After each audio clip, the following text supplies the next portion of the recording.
Assalamualaikum warahmatullahi wabarakatuh. Perkenalkan, nama saya Inhayu Widyasari dari kelas 1C Prodi PG PAUD. Jadi di video kali ini saya akan menjelaskan tentang perkembangan anak usia dini.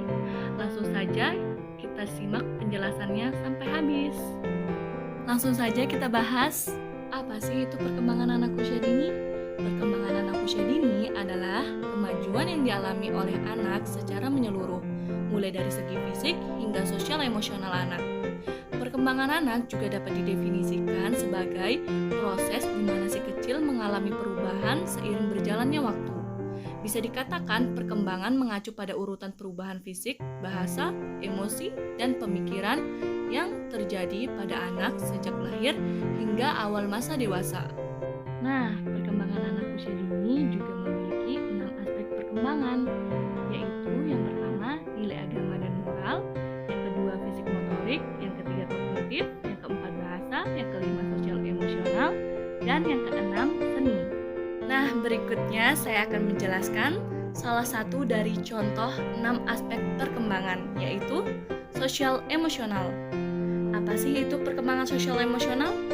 Perkembangan sosial emosional adalah kepekaan anak untuk memahami perasaan orang lain ketika berinteraksi dalam kehidupan sehari-hari.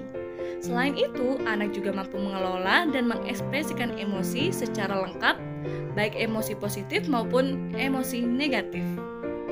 Berikut contoh dari perkembangan sosial emosional. Di usia 3 tahun, anak sudah cukup mengerti dan bisa mengendalikan emosi yang ada di dalam dirinya. Contohnya, ketika keinginan anak tidak terpenuhi, maka anak akan melampiaskan emosinya dengan cara menangis, seperti yang terjadi pada video di samping. Aspek perkembangan selanjutnya yaitu fisik dan motorik. Apa itu perkembangan fisik dan motorik? Perkembangan fisik motorik merupakan proses yang dimana seseorang berkembang melalui respon yang menghasilkan suatu gerakan yang berkoordinasi, terorganisir, dan terpadu.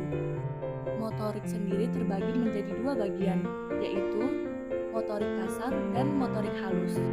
Berikut contoh dari perkembangan fisik motorik.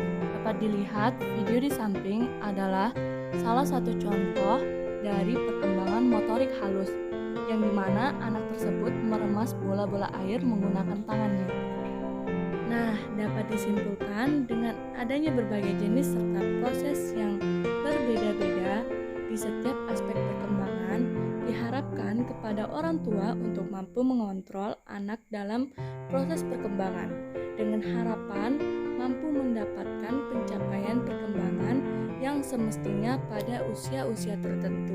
Mungkin hanya ini saja yang dapat saya sampaikan. Kurang dan lebihnya mohon maaf dan terima kasih.